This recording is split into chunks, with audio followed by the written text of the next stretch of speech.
class is going to focus on the Italian Renaissance.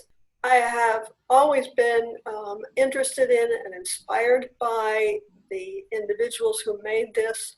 I studied it in a number of courses, and I lived in Florence for a while, and I felt that walking down the street I could actually breathe in the dust of Michelangelo, which was a really, really fine feeling. Generally, when you tell somebody that you're interested in the Renaissance, the immediate response is, oh, I love that art.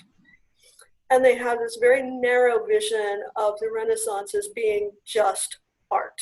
That there was a societal change that informed the art that was created, a full cultural package and social, economic, political, as opposed to just art.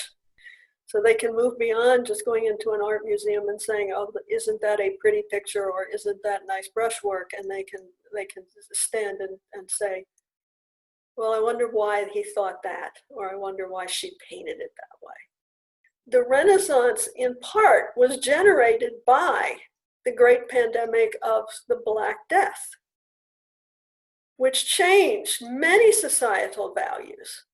So maybe this is a bit of optimism that if they could survive the plague and go on to create something as marvelous as the Renaissance, maybe we should be optimistic about where we're going to go.